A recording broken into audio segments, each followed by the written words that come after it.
Yesu ashimwe cyane.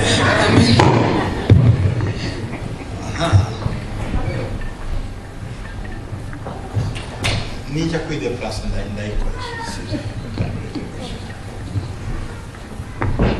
Il faut obéir l'ordre quand même. Je suis dans la maison. Il faut obéir l'ordre de la maison. Et je remercie le Seigneur pour le bishop bienvenu. Et je remercie le Seigneur pour le pasteur Laetitia. Et je remercie le Seigneur pour l'ancien Octave, le serviteur de Dieu, pour l'œuvre importante que vous êtes en train de faire ici. C'est vraiment très bien. Je ne sais pas comment décrire cela. Et l'œuvre de Dieu est en train de s'étendre à cause de vous. Applaudissez. Nous allons vous applaudir au nom de Jésus.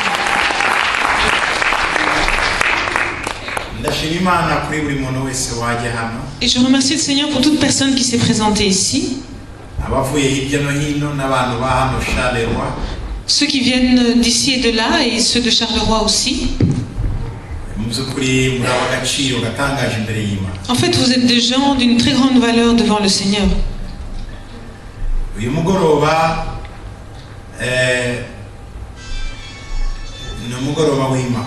Ce soir, c'est une soirée qui est consacrée au Seigneur.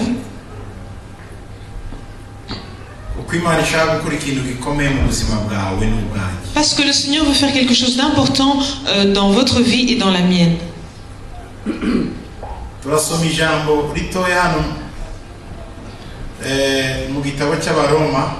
Nous allons lire un bref passage dans l'Épître aux Romains. Romains 15.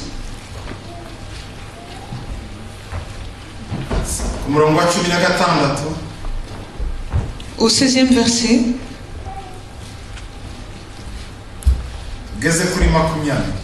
Et nous allons aller jusqu'au verset 20.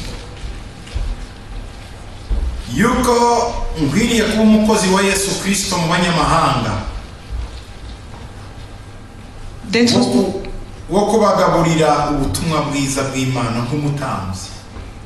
kugira ngo abanyamahanga babone uko baba igitambo gishimwa cyejejwe n'umwuka wera. D'être serviteur de Jésus-Christ pour les peuples non juifs. J'accomplis un service sacré en annonçant la bonne nouvelle de Dieu, afin que les peuples non juifs deviennent une offrande agréable à Dieu, rendue digne d'être à lui par le Saint-Esprit. Nicyo gituma niyogeza mu mirimo nkorera Imana muri Yesu Kristo. Dans l'union avec Jésus-Christ, je peux donc être fier de mon travail pour Dieu. Sizatinyuka kugira icyo mvuga keretse icyo nakoreshejwe na Kristo ngo abanyamahanga bumvire Imana. Car si j'ose parler de quelque chose, c'est uniquement ce que Christ a réalisé par moi pour amener ceux qui ne sont pas juifs à obéir à Dieu. Kristo yampaye amagambo n'imirimo n'imbaraga z'ibimenyetso bikomeye n'ibitangaza n'imbaraga z'umwuka wera. Ibyo byatumye sohoza ubutumwa bwiza bwa Kristo uhereye i Yerusalemu ukazenguruka ukagera muri Iluriko. Et il l'a fait au moyen de paroles et d'actions, par la puissance de miracles et de prodiges, par la puissance du Saint-Esprit. C'est ainsi que j'ai annoncé pleinement la bonne nouvelle qui concerne le Christ en allant de tous les côtés depuis Jérusalem jusqu'à la région d'Illyre. Kandi nashishikariraga kuvuga ubutumwa bwiza aho izina rya Kristo litari ryamenywa ngo ntubaka ku rufatiro rwubatswe n'undi. Mais j'ai tenu à annoncer la bonne nouvelle uniquement dans les endroits où on n'avait pas encore entendu parler de Christ, afin de ne pas bâtir sur des fondations posées par quelqu'un d'autre. Seigneur Jésus, cette parole est à toi.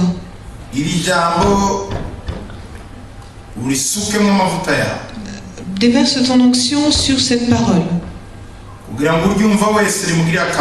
afin que toute personne qui va l'entendre, qu'elle lui soit utile. Et moi aussi qui va la proclamer, qu'elle me soit utile. Donne-moi d'annoncer correctement ce que toi tu veux. maze uyu mubiri wanjye aba ari wo ukoresha njye mpinduke gusa igikoresho. Et que tu puisses utiliser mon corps et que je sois juste un instrument. ngutishije akanwa kanjye n'umutwe wanjye mu bikoresho. Je te prête, Seigneur, ma bouche et ma tête afin que tu les utilises. nibiba ngombwa singaragare aba ari wo ugaragara muri. Seigneur, fasse que je ne sois pas visible, mais que ce soit toi que les gens voient.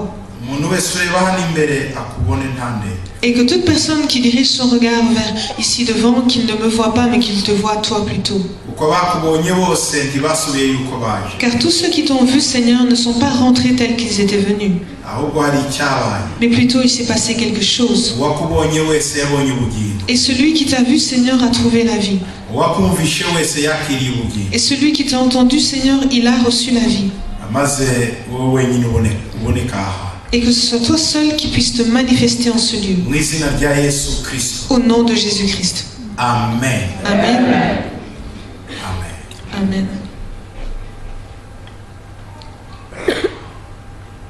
ijambo ry'Imana kuvugwa mu mbaraga no mu bikorwa.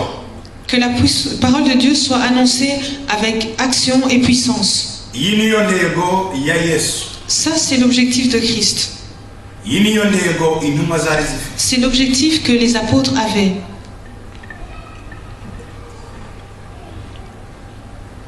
intumwa Paul Et l'apôtre Paul, iravuga ngo nkwiriye kwitwa umukozi w'Imana. j'ai été digne ou je dois être appelé serviteur de Christ. mu banyamahanga ahantu hose mvuga ubutumwa. Pour les peuples non juifs, là où je suis allé annoncer l'évangile. ahantu hose tujyanye ubutumwa bwiza abantu bagomba kumenya ko turi abakozi b'Imana. Et partout où nous amenons la bonne nouvelle, les gens doivent savoir que nous sommes des serviteurs de Dieu. aravuga ngo kuko nkwiriye kwitwa umukozi wa Yesu Kristo mu banyamahanga. Parce que je suis digne d'être appelé serviteur de Jésus-Christ parmi les peuples non juifs. ngomba kugabura ubutumwa bwiza kagaburira abantu bikaba ibiryo abantu barya. Ainsi, je dois nourrir les gens avec la parole de Dieu. Ainsi, ils auront de quoi se nourrir. nkabagaburira nk'uko umutanzi atanga ibiryo. Et je dois les nourrir comme comment le sacrificateur offre de la nourriture. nkabagaburira Que je puisse les nourrir. icyo isi ikeneye uyu munsi ibiryo by'umwuka. Ce dont le monde a besoin aujourd'hui, c'est la nourriture spirituelle. tuzemere tuzange. Que nous soyons d'accord avec cela ou pas, isi irimo irinjira mu mwuka kuruta kuba mu mubiri. le monde est en train d'entrer dans les choses, dans le domaine spirituel, plus que de demeurer dans la chair ou le monde physique. muraza kureba amafilime ahari muri iyi minsi. Vous allez voir les films qui sont sortis dernièrement. ni amafilime metaphysique cyangwa se umwuka kuruta uko ari mu mubiri. Ce sont fictive. des films de métaphysique, des films fictifs qui invoquent des choses qui ne sont pas tangibles. murabona muzike barimo bakina ubu ngubu. Vous voyez le style de musique qu'on joue de nos jours? ni ibintu birimo bikora muri domaine y'umwuka kuruta iy'umubiri. Ce sont des choses qui affectent ou qui touchent le domaine spirituel plus que le domaine physique. muraza kumva amagambo abaririmbyi b'isi barimo baririmba ni amajyamba atajyanye cyane na realite z'isi ahubwo akora ku bintu by'umwuka. Et si vous entendez les chanteurs du monde chanter, les paroles de leurs chants ne sont pas adressées, sont plus adressées aux choses spirituelles qu'elles ne sont adressées aux choses physiques. ubu ngubu fizike medicine byose birimo biriyasosiya n'umwuka. ibintu by'imyuka za yoga, ibintu byinshi birimo birinjira mu mwuka muzabireba. umwuka urimo uradomina muri iyi myaka. Et maintenant, la physique, la médecine, toutes ces sciences sont spiritualisées. Par exemple, l'association avec le yoga. Et on voit que c'est ça qui est en train d'aller de l'avant dans ce monde. abantu benshi ubu ngubu ibintu barimo bakora barimo barabiyasosiya n'umwuka muri concentration mu bitekerezo, gupusa ibitekerezo bikarenga resonema y'umuntu kuko isi irinjira muri domaine spirituelle. Et tout ce que les gens sont en train de faire maintenant, ils sont en train de spiritualiser cela, de se concentrer, d'essayer de réfléchir à un autre niveau qui dépasse les pensées ordinaires parce qu'ils sont en train d'entrer dans le monde spirituel. ndimo ndavugana namwe muri mu bihugu by'ibyo bintu muzi uko bimeze kundusha. ibintu byose ni ibintu birimo bijya muri domaine zirenze domaine rationnel, domaine pensif, domaine intellectuel, domaine ya cerveau, birimo birarenga cerveau. Et quand je vous parle de ces choses, vous les connaissez mieux que moi, vu que vous vivez dans ces pays, et vous pouvez constater que toutes les choses sont en train de se rapporter à une dimension qui dépasse la pensée, qui dépasse le rationnel. C'est un domaine spirituel, un domaine fictif. ibinyamakuru muri iyi minsi kugira ngo bigurwe nuko haba harimo horoscope iyo bigiye kurangira inyuma. Et pour que les gens puissent acheter des journaux, il faut qu'il y ait un horoscope quelque part à la fin. Kuri televiziyo murabona abantu igihe cyose babasaba ngo twebwe turabahanga muri horoscope tubwire tukumenyera ibintu. Amateleviziyo amashene akonsakra umwanya kuri ibyo kandi niyo abantu bareba cyane. Et vous voyez sur les télévisions, les chaînes de télévision, on voit plusieurs programmes où des gens s'introduisent en disant dites-moi ce dont vous avez besoin, ce que vous souhaitez, et nous allons l'interpréter au moyen des signes du zodiaque. Et s'il n'y avait pas ce genre de programme, les gens ne suivraient pas cela.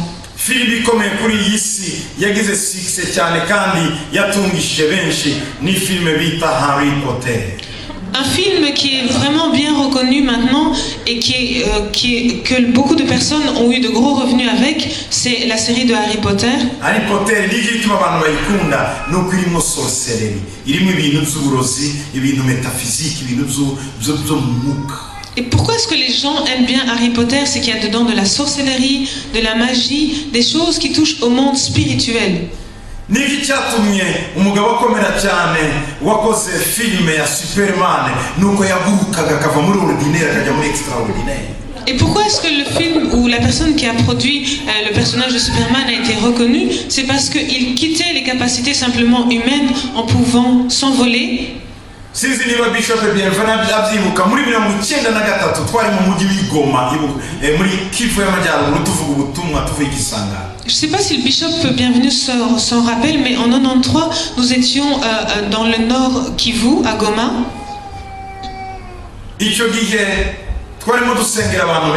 À ce moment-là, on était en train de prier pour beaucoup de personnes.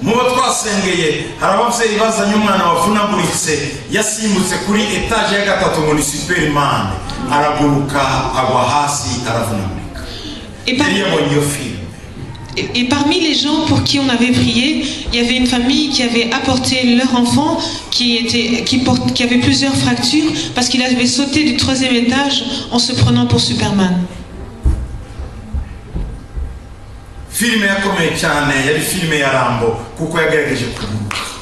Et un film qui a vraiment eu beaucoup de succès, c'est Rambo, parce qu'il avait essayé de s'envoler.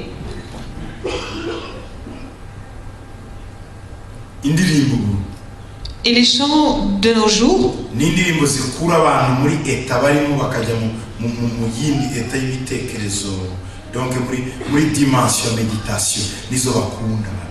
et les chants que les gens de nos jours aiment bien, ce sont des chants qui les font quitter la dimension actuelle et les fait monter dans une dimension spirituelle où ils peuvent s'envoler.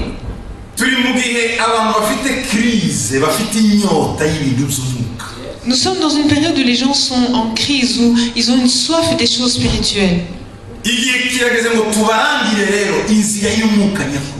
Et le temps est venu pour qu'on puisse les diriger dans le chemin spirituel authentique.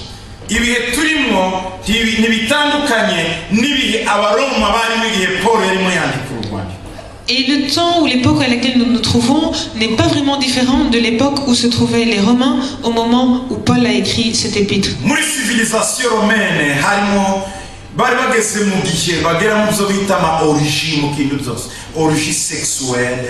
Origine alimentaire, origine sociale, barakazaga buri kintu cyose igihe Paul yanditse urwandiko rw'Abaroma avuga ngo abagabo barimo bararongora abagabo, abakobwa bakarongora abakobwa, abantu bakaramya ibigirwamana, abantu bagahindura forme na visage yabo bakambara iyo bataremewe. Icyo gihe nicyo gihe Abaroma barimo, niho yavuze ngo ndaza kubagaragariza neza ko ndi umukozi w'Imana. À l'époque où Paul a rédigé cet épître, les Romains, selon leur culture, étaient en train de traverser une période où ils vivaient dans les orgies sexuelles, les orgies alimentaires, les orgies sociales, dans toute forme d'excès. Et Paul, quand il est arrivé, il leur a dit, je vais vous montrer maintenant que je suis vraiment un serviteur de Dieu.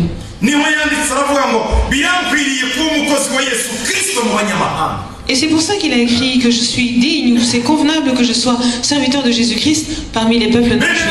Charleroi uyu mugoroba twaje kubabwira ngo niba mwarabaye desi n'abakozi b'Imana mwarabaye desi n'iki duhagaze mu cyimbo cya Kristo kubabwira ko Yesu ari muzima kandi ari uko. Et peuple de Charleroi, nous sommes ici pour vous dire, si vous avez été déçus par d'autres serviteurs de Dieu, nous nous tenons ici à la place de Christ pour vous montrer qui est réellement Christ. Si vous avez été déçus par la religion et par la tradition ou les rites, ou le fait que vous n'avez cru en rien du tout, et ou à n'avoir aucune chose sur laquelle vous fondez ou vous basez, ce soir, Jésus va vous se montrer.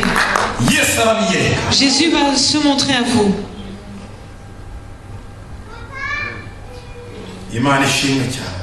Gloire au Seigneur.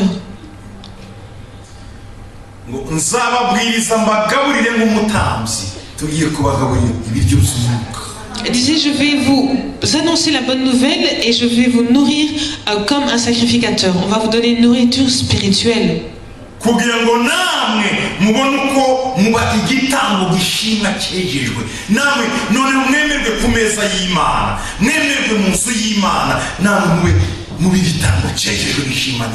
Afin que vous puissiez devenir des offrandes qui sont sanctifiées, qui sont agréables, acceptables devant le Seigneur, et sanctifiées par le Saint-Esprit. Pas des esprits, mais spécifiquement le Saint-Esprit. Le Saint-Esprit va agir, va transformer. Il va rentrer et il va te transformer pour que tu deviennes une autre personne. Il va te transformer pour que tu deviennes une autre personne. Et je crois en cela.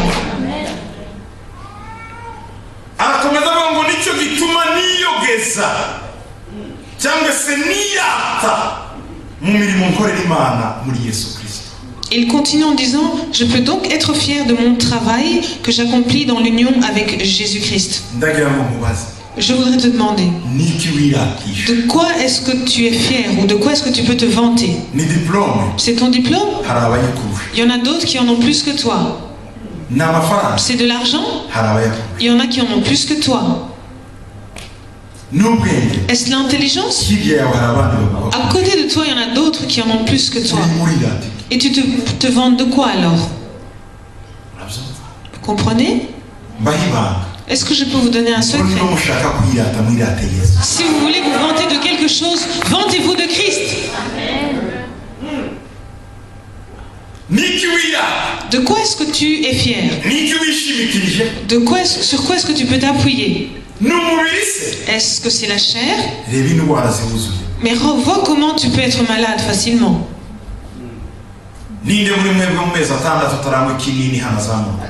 Qui en 6 mois n'a pas pris un médicament? Même un médicament pour la tête ces 6 derniers mois.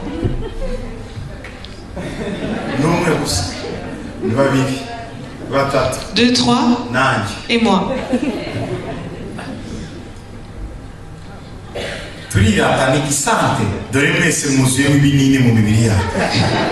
De quoi est-ce qu'on peut se vanter? De la santé? Mais vous êtes tous remplis de médicaments, de comprimés. Qui parmi vous n'a pas de dette? Lève la main.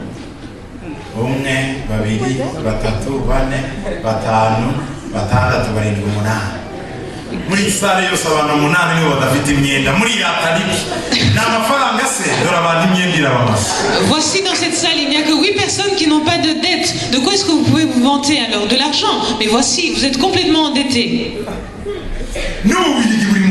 Et même la Belgique a une dette. Même les États-Unis, ils ont une dette. Même la Grèce, elle a une dette. Et tu peux te vanter de quoi? Du pays, mais lui aussi il est endetté. Alors vantons-nous, soyons fiers de Christ. Amen. Qu'est-ce que tu veux? Vante-toi ou sois fier de Christ.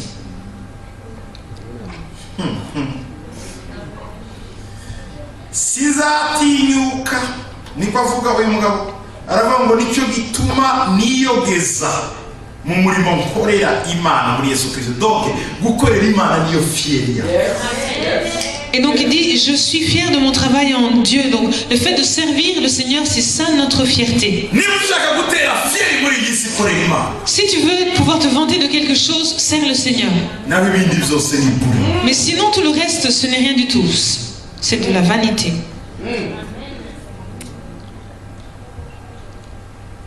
Muranyumva?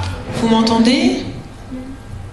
Hari umugabo ntazibagirwa mpora ntangaho reference. Il y a un homme que je n'oublierai jamais, il me sert souvent de référence. Uwo mugabo yagize imyaka 25 akora muri NASA. À 25 ans, il travaillait déjà pour la NASA. Non, yagize imyaka 25. Il a fait 25 ans où il travaille pour la NASA. Uwo mugabo ni umuhanga. Cet homme est vraiment intelligent. Afite doctorat eshatu. Il a 3 doctorats. Imwe muri physique, Un en physique, indi muri mathématique, un autre en indi muri mathématiques statistique. et un autre en statistique. Rero yakoreraga NASA. Et il travaille pour la NASA. Ariko twahuye Mais quand je l'ai rencontré, akorera uruganda rumwe rwa pharmacie ku isi rukomeye. il travaillait pour une des firmes pharmaceutiques les plus importantes au monde. Ikindi yari muri centre de recherche y'i Nevada. Et il participait ou il travaille aussi au centre de recherche du Nevada. Yari arubashwe na n'uyu munsi. Et c'est quelqu'un qui est très reconnu, très respecté. Narimo nigisha muri America, Michigan. Et j'étais en train d'enseigner là-bas aux États-Unis, dans le Michigan. Noneho nza kubona umuntu arambwira ngo hari umuntu wifuza kubonana nawe. Et quelqu'un est venu me dire qu'il y avait une personne qui souhaitait me parler. Muha rendez-vous yo kuzabonana nawe. Et je lui ai donné un rendez-vous. Ejo saa tanu. Le lendemain vers 11h. Yagomba kumusanga kuri hoteli nari ndimo ya Hilton hafi y'ikibuga cya Grand Rapids muri Michigan. Il aurait dû venir me trouver à l'hôtel où je me trouvais, c'était le Hilton, tout près du terrain du grand... Ikibuga cy'indege. L'aéroport de Michigan. Umwana yabaye umubiri gikuruta ko ari umunyarwanda. Iruhande rw'ikibuga ngaho cy'indege niko bimeze ngira mwakuriye mu mahanga ntabwo byihangana mwese ko bandi bazaga bakuze mwe mwaje muri ibyo nta kibazo. Okay, le gouvernement missionnaire parfois il oublie, il ne comprend pas bien parce qu'il a grandi ici, hein? Mais quand même sinon, Dieu te bénisse. Nous noneho hageze saa 4 Et vers 10h, ngomba kumwakira saa 5. alors que je devais le recevoir à 11h, nari mu cyumba cyiza j'étais vraiment dans une très belle chambre. cyari gifite agasalo Il y avait un petit salon, aho ngomba kwakira abashyitsi. et là où je recevais mes visiteurs. Noneho numva umuntu arakomanze. J'ai entendu quelqu'un qui venait frapper à la porte. Yinguye Et quand j'ai ouvert, bari abasore babiri. c'était 2 jeunes hommes. Barambwira ngo tuje kugusaba niba rendez-vous ufitanye n'uriya muntu mutayihindura ngo mujye mu yindi hoteli kuko adafite umutekano we muri iyo hoteli. Et donc ces 2 jeunes gens m'ont demandé si je voulais bien changer l'endroit où j'avais prévu d'avoir un rendez-vous avec cette personne parce qu'elle ne se sentait pas en sécurité dans l'hôtel où je me trouvais. Nta kibazo cy'umutekano nari mfite kuko ifite Yesu ufite. Moi, je n'avais pas de problème de sécurité parce que à partir du moment où tu as Christ, tu es en sécurité. Nahagaritswe n'abashinwa gatatu ndimo najya kubwiriza mu appartement yabo. On m'a arrêté 3 fois en Chine alors que j'étais allé prêcher dans leurs appartements. Ntibyemewe mu Bushinwa kuvuga ijambo. En Chine, on n'est pas autorisé à prêcher l'évangile. Batuye mu appartement abagoswe n'igipangu hari abasekirite mbere y'uko winjira. Ils habitent dans des appartements qui sont entourés par des clôtures et il y a un service de sécurité à l'entrée, à l'entrée. Nta mwirabura ubaho. Et il n'y a pas de noir là-bas. Ni njye njyenyine wari ugiye. Il n'y avait que moi qui m'étais rendu là-bas. Ndi kumwe n'abashinwa bangahe twari kumwe. Et j'étais avec quelques Chinois. Barambaza. Ils m'ont demandé Urajya he? où est-ce que tu vas. Babwira ko ngiye gusura inshuti. Et je leur ai dit que j'étais allé rendre visite à des amis. Sawa. Ninjiye muri appartement. Et je suis entrée dans l'appartement. Harimo abantu 50 ndababwiriza. Il y avait une 50aine de personnes, je leur ai annoncé l'évangile. Naho barya abantu ko barareba ibyo nkora byose muri kamera. Mais en fait, ces personnes étaient en train de me filmer. Dusubiyeyo. Et quand je suis retournée, Umunsi wa kabiri ndaje. le 2e jour, je suis revenue. Barambwira ngo wazanywe n'ika. Et ils m'ont demandé, mais qu'est-ce que tu es venu faire ici? Naje gusura inshuti. Et je leur ai dit, je suis venu rendre visite à des amis. Barambwira ngo ibyo ukora byose turabizi. Ils m'ont dit, tout ce que tu fais, on le sait. Mugenzi wanjye w'umushinwa wari aho abapfunze udufaranga dukeya baracecetse. Et mon compagnon a pris un peu d'argent et puis il s'est tu. Il leur a donné un peu d'argent puis il s'est tu. Ils se sont tus. Ndinjiye umunsi wa gatatu. Et quand je suis rentrée le 3e jour, harimo abantu bageze kuri 60. il y avait environ 60 personnes. Hari undi musekirite none utandukanye n'uwo bahaye udufaranga ejo. Et c'était un autre garde qui était différent de celui à qui on avait donné de l'argent la veille. Ariko yari afite raporo. Mais il avait reçu un rapport. Arampagarika aravuga ngo sininjira ndisobanura icyanzanye mu Bushinwa. Et il m'a barré le chemin et m'a empêché d'entrer en disant que je devais expliquer ma raison de mon séjour en Chine. Ibyo byose byarabaga. Et tout cela se passait. Kumva Yesu agomba gukizira kuko niwe wanzanye. Et moi j'étais sûre que Jésus allait frayer un chemin parce que c'était lui qui m'avait fait venir là. Sinigeze ngira ubwoba. Je n'ai jamais eu peur. Turangije niho barya abantu bambwiye ngo byari bikomeye nuko ntari mbizi. Et après cela, c'est mes compagnons qui m'ont dit que les choses étaient vraiment difficiles. La situation avait vraiment évolué du mauvais côté, mais je ne le savais pas. Aza kundeka. Et il m'a laissé. Maze kubwiriza ntaje. Et après que j'ai prêché quand je rentrais, Kuko nacaga muri gare. parce que je devais passer par cette entrée-là, Abwira umu-interprete wanje mu Chinois. il s'est adressé à mon interprète en chinois Umubwire ngo et dit-lui que ngo nakuyemo bande ya kamera bamufashe yose kuko nanjye nkijijwe. j'ai retiré toutes les bandes où on l'avait filmé parce que moi aussi je suis né de nouveau. Nuvuga ko barya nubwo babahaye amafaranga ariko barekeyemo ya bande yerekana ibyo ndimo nkora byose. Ça veut dire que les premiers, même si on leur avait donné de l'argent, ils avaient laissé le film qu'on m'avait filmé. C'était des caméras cachées, la caméra zihishe ariko bashobora gufotora ibiri muri salo yawe. Kiriya gihugu ni igihugu cy'amakamera ni nk'Ubwongereza. Il y avait des caméras cachées un peu près partout où on pouvait surveiller tout ce que tu fais. Et donc en Chine, c'est vraiment un pays hautement surveillé, comme en Angleterre. Et ce que je suis en train de vous dire, notre sécurité se trouve en Christ. Amen. Amen.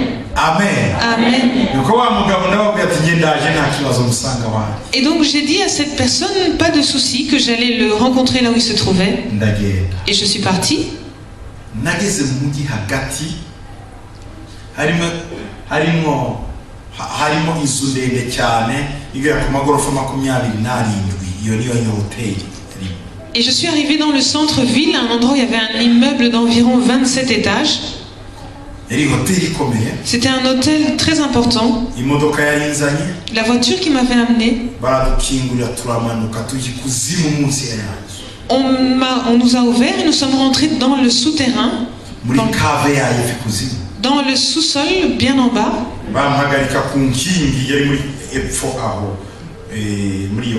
Et on m'a arrêté tout près d'une barrière qui était là. On m'a ouvert les portes. La barrière ou le grillage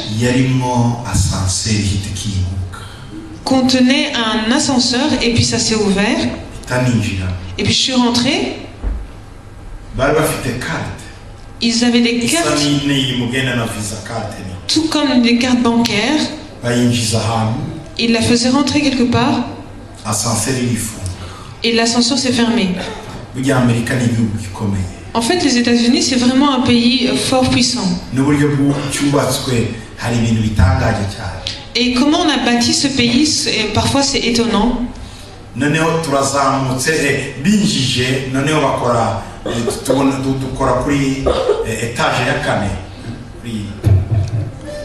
Et quand ils ont, après avoir mis la carte, le badge, ils ont appuyé sur le bouton du 4e étage. Puis nous sommes montés. Et quand on est arrivé en haut, l'ascenseur s'est ouvert. Et il s'est ouvert dans la chambre de cet homme. C'était une très grande pièce. Son lit était là-bas. Là, il y avait le salon. Et là-bas, il y avait la douche, la salle de bain et le reste. Il m'a dit vraiment, excuse-moi de t'avoir fait venir ici.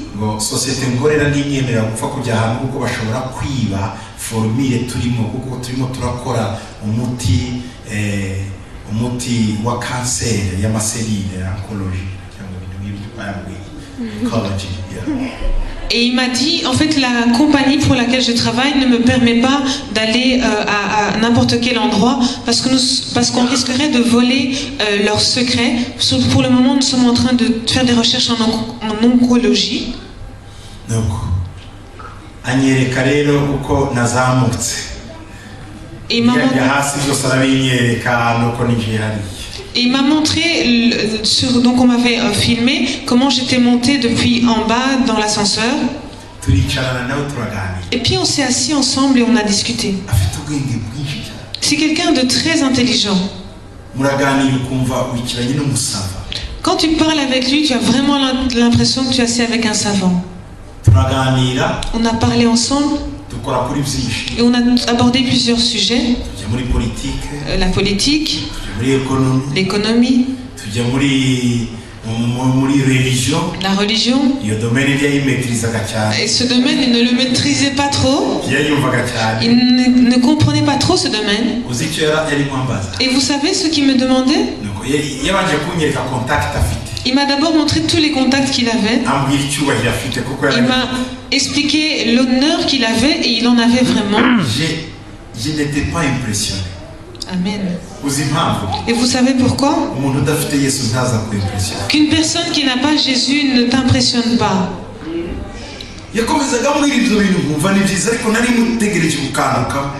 Alors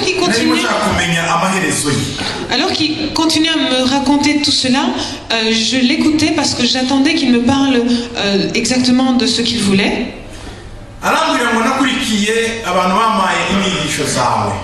Et donc j'ai suivi tes enseignements que des gens m'avaient donnés. Et je me suis dit, je dois vraiment rencontrer cet homme. Et je lui ai dit, il m'a dit, j'ai fait de longues études, tu l'as vu, mais j'ai un problème. Comment est-ce que quelqu'un peut fonder un foyer et se retrouver en paix avec son épouse? Imaginez un docteur en maths, un docteur en physique et en statistique. Des choses que même les paysans de chez nous qui connaissent Jésus sont capables de faire. Lui n'a pas su le faire.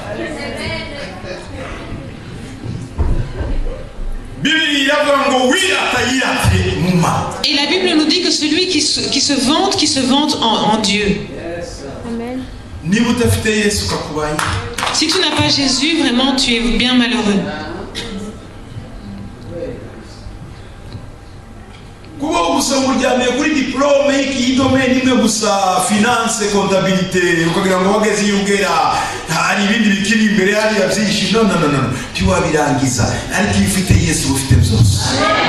Le fait que tu puisses juste te donner te lancer de laurier parce que tu as un diplôme en économie, en comptabilité, alors que tu as encore un tas d'autres choses à apprendre que tu n'arriveras pas à apprendre. Celui qui a Jésus, il a déjà tout. Vous comprenez cela? Quand tu as Jésus en toi, tu as tout. Et je te demande alors ce soir que ce Jésus de vraiment t'y attacher. Et Paul dit bien cela.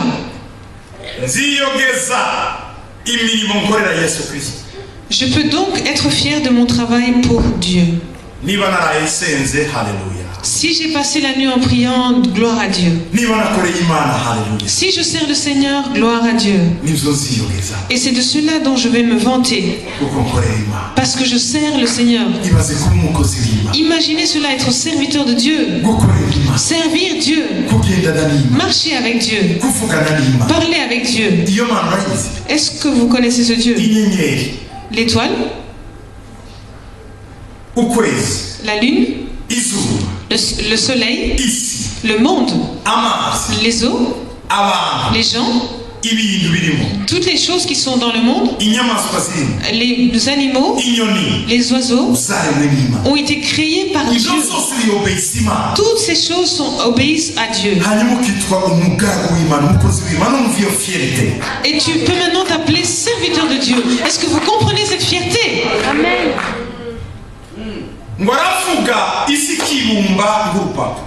Et quand il parle, le monde se plie comme un parchemin. Et la Bible nous dit qu'il a pris le monde, il en a mesuré le contour. Imana izi umubare w'umusenyi wose uri ku isi. Et le Seigneur a compté les grains de sable qui se trouvent sur terre. Imana izi umubare w'imisatsi yanyu iyo mwogoshe n'iyo mutariyogosheje irayizi yose. Le Seigneur connaît le nombre exact de cheveux sur votre tête, que vous les ayez coupés ou pas. Et ce Dieu, c'est lui que nous servons. Qu'est-ce qui pourrait nous empêcher de nous vanter de lui?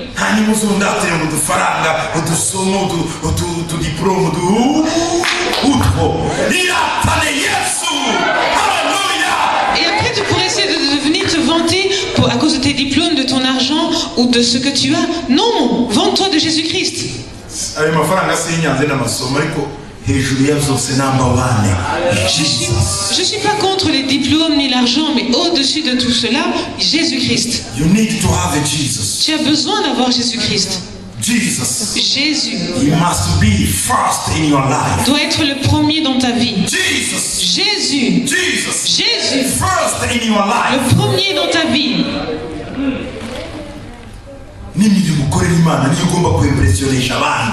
Et l'œuvre que tu accomplis pour le Seigneur, c'est avec cela que tu devras impressionner les gens. Je prie pendant 3 heures.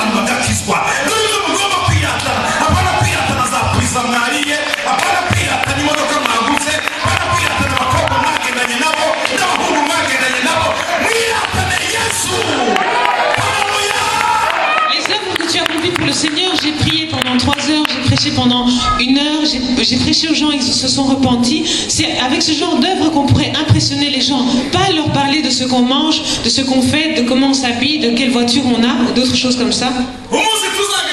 Le jour où nous allons arriver dans le ciel et que nous allons rencontrer Pierre, nous allons lui demander: Pierre, qu'est-ce qui t'a impressionné sur terre? C'est le jour où j'ai prêché à 3000 personnes et qui se sont repenties. Il ne va pas te dire qu'il a été impressionné par le nombre de poissons qu'il a attrapés en Galilée. Et quand je suis sorti dans la chambre haute après 10 jours, j'ai prêché et 3000 personnes ont reçu le salut. Et c'est de cela que Pierre va te parler. Et si tu demandes à Paul: Paul, comment vas-tu? Il va te parler des églises qu'il a construites. L'église d'Éphèse, l'église de Corinthe, à Thessalonique, en Galate. Et il va dire: c'est eux qui sont les sources de ma joie. La couronne que je porte aujourd'hui, ce sont mes enfants spirituels, ce sont mes filles spirituelles, ce sont mes chrétiens. Alléluia. Les gens à qui je prêche l'évangile, ils se sont convertis. C'est ça ma joie, c'est ça la couronne de ma joie. Alléluia.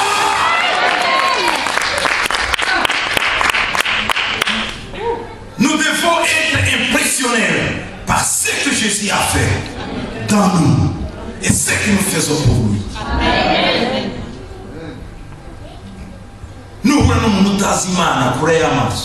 Si tu rencontres quelqu'un qui ne connaît pas le Seigneur, ne t'attarde même pas sur lui.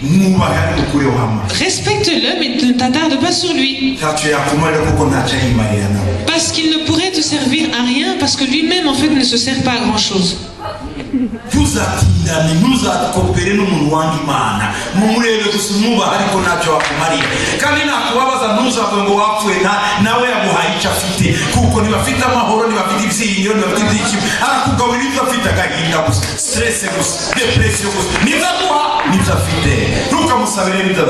Et donc ne perds pas de ton temps avec des gens qui ne connaissent pas le Christ, parce qu'ils ne peuvent te donner que ce qu'ils ont, la dépression, la tristesse et d'autres choses comme ça qui vont juste te stresser. C'est ça qui remplit leur vie. Combien de gens qui ne connaissent pas le Christ se trahissent tous les jours? Ils se trahissent tous les jours. Ils ne sont pas consistants dans leurs relations. Et une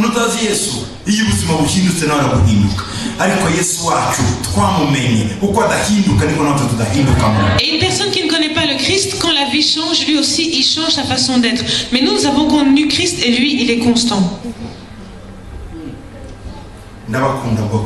Et je vous aime, peuple de Dieu. Et je vous dis la vérité. Est-ce que vous avez un vide dans votre cœur ou votre cœur est rempli?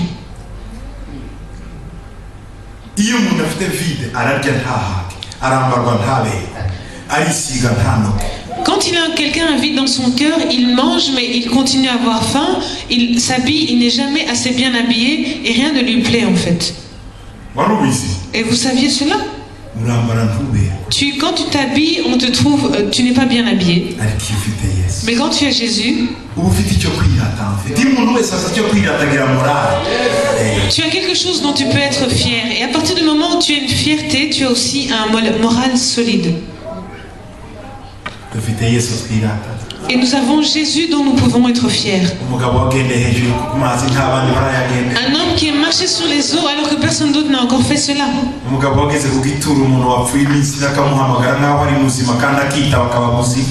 homme qui est arrivé à une tombe d'une personne qui était décédée depuis 4 jours, il l'a appelé comme s'il était vivant et lui a répondu et il était effectivement vivant.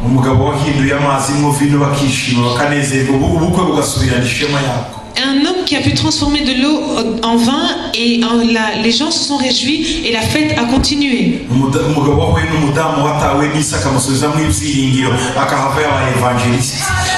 qui a rencontré une femme qui était complètement désespérée et rejetée par le monde et quand ils se sont séparés, elle avait reçu un nouvel espoir et elle était devenue évangéliste.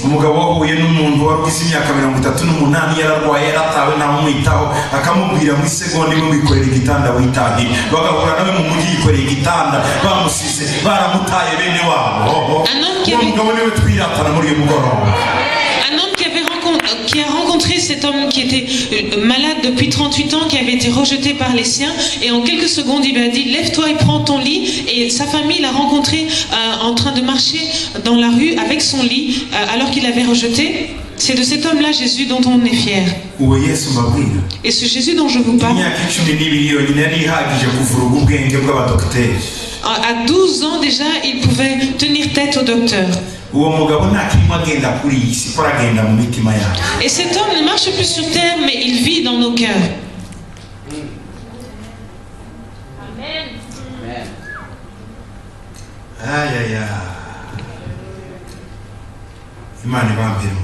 Que le Seigneur vous bénisse. Je demande au Seigneur de vous bénir.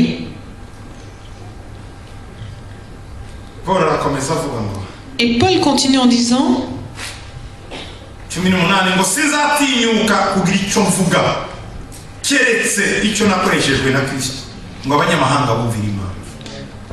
car je n'ose parler, si j'ose parler de quelque chose, c'est uniquement de ce que Christ a réalisé par moi pour amener ceux qui ne sont pas juifs à obéir à Dieu. Et laissez-moi vous dire, bien-aimés, on n'est pas devenu fou.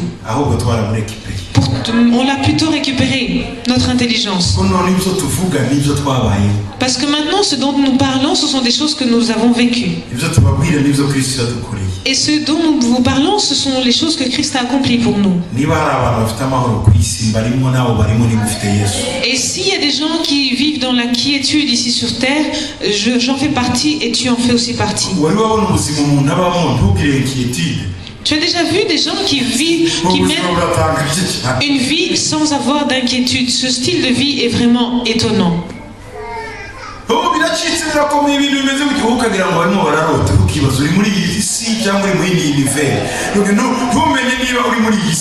Oh, c'est la cata, rien ne va plus. Et quand tu entends les gens se plaindre comme ça, tu te demandes, est-ce que moi je suis dans un monde à part? Est-ce que je rêve? C'est comme si tu ne vivais pas dans le même monde qu'eux.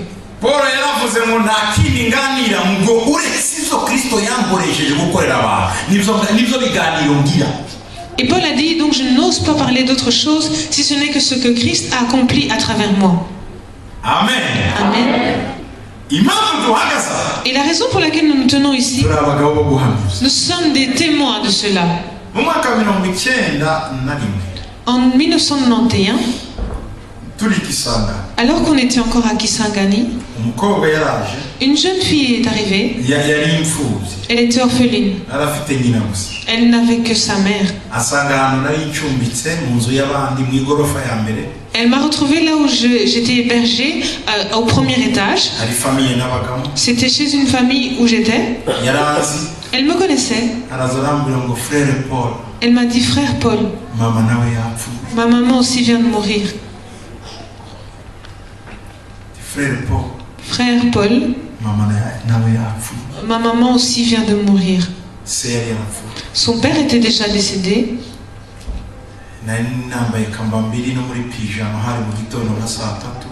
C'était très tôt le matin, vers 9h, j'étais toujours en pyjama et en babouche. Et je me suis vraiment sentie attristée. Parce que moi j'ai mes deux parents. Comment est-ce que quelqu'un pourrait perdre et son père et sa mère? Et j'ai vraiment été émue. Et on est parti à l'hôpital. On l'avait déjà mis à part et revêtu de draps blancs.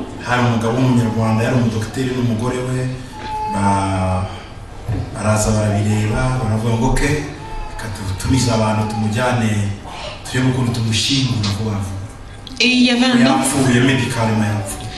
un homme qui était là, et c'était un docteur avec son épouse. Ils ont vu comment les choses étaient. Ils ont dit bon, on va réunir des gens et on va s'organiser pour pouvoir l'enterrer assez rapidement. Et donc ils ont annoncé la nouvelle. Elle était couchée complètement étendue sur le lit, couverte par des draps blancs. Et j'ai dit à la jeune fille, maintenant qu'ils sont sortis, nous on va rentrer. On est rentré. Et je lui ai dit ferme la porte à clé. Et je me suis mis à genoux à la tête du lit. Et j'ai prié. Après 40 minutes, et je l'ai appelé par son nom. J'ai dit maman telle, lève-toi. Elle s'est levée.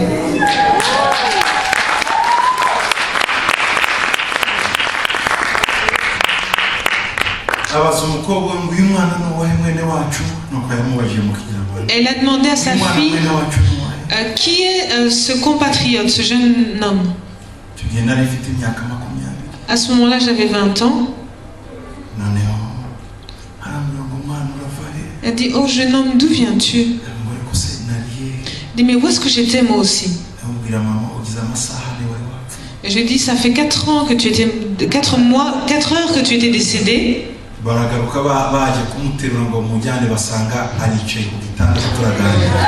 ils sont revenus la prendre, ils ont trouvé qu'elle était assise sur son lit bien vivante. Cette maman dont je vous parle, elle est à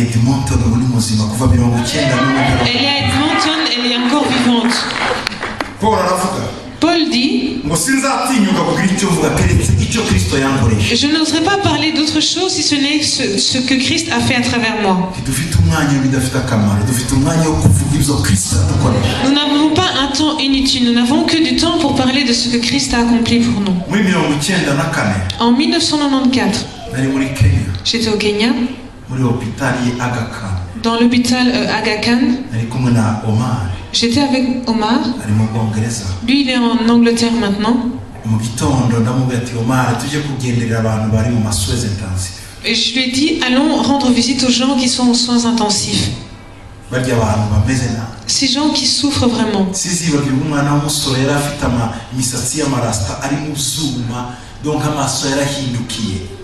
Et je n'oublierai jamais ce jeune garçon qui avait des rastas sur la tête, qui était branché à un tas d'appareils et ses yeux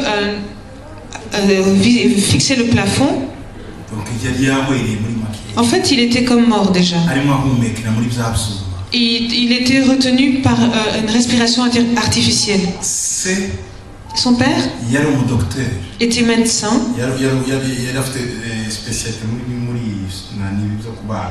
C'était un chirurgien qui était vraiment fort connu. Et la mère de l'enfant était assise à côté.